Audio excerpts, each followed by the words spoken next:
మీ కన్న కూతుర్ని నా కంటికి రెప్పలా చూసుకుంటాను.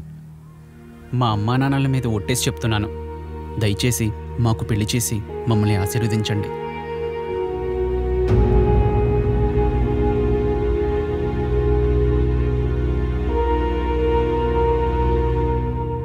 మా లచ్చిగానికి నేనంటే గౌరవం, చెప్పలేనంత భక్తి.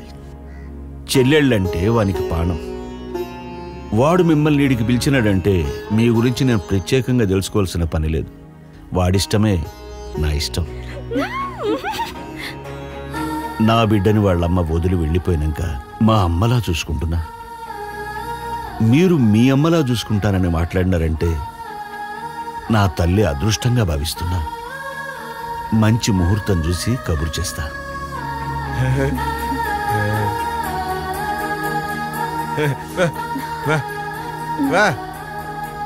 నిండు నూరేళ్లు చల్లగా ఉండండి.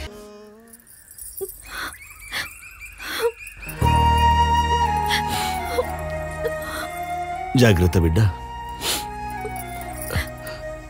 ఇద్దరు మంచిగా ఉండండి. మీ అమ్మే గనక ఈ టైంలో బతికుంటే నీకు చెప్పాల్సినవి అన్నీ చెప్పి పంపేది. అమ్మలేని లోటు నాకు ఇప్పుడు కూడా రాణిస్తలేవు నాయనా. నా గురించి నువ్వేం టెన్షన్ పెట్టుకోకు, నేను బాగానే ఉంటా. మంచి తల్లి. అక్క లగ్గం చేసుకో అన్నావు, ఇప్పుడు పోతుంటే ఏడుస్తున్నావు. గింత బాధ అవుతుందని నాకు అప్పుడు అర్థం కాలే అక్క. మంచిగా చదువుకో, ఇక్కడ అయిపోగానే నా దగ్గరనే ఉండి హైదరాబాద్లో చదువుకుందు కానీ, సరేనా? అక్క జాగ్రత్త బావా, అసలే అమాయకురాలు. డోంట్ వరీ పల్లవి, నేనున్నాను కదా.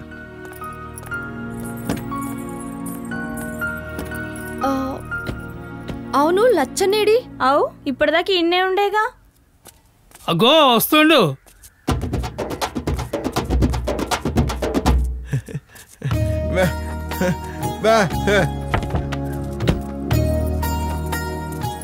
లచ్చన్న, నేను పోయేస్తా. మీకు ఇచ్చిన మాట నేను నిలబెట్టుకుంటాను, సరేనా?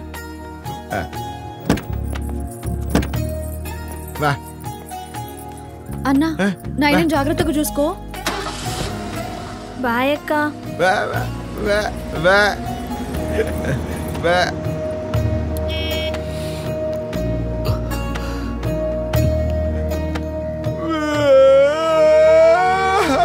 అన్నా ఊకో అన్నా. ఇప్పటిదాకా నవ్వుకుంటా తిరిగిండు, పోయేటప్పుడు కూడా నవ్వుకుంటా సాగనంపిండు. ఇప్పుడేమో చిన్న పోన లెక్క ఏడవబట్టిండు. ఈయన మనసు నిండుకుండా సుశీల. చిన్న పిల్లోనికి ఈయనకి ఏం తేడా ఉండదు. ఊరుకోరలొచ్చి ఒక వారం తరువాత మీరిద్దరూ హైదరాబాద్కి వెళ్ళి సహస్రంతో కొన్ని దినాలు వద్దుర్లే, సరేనా?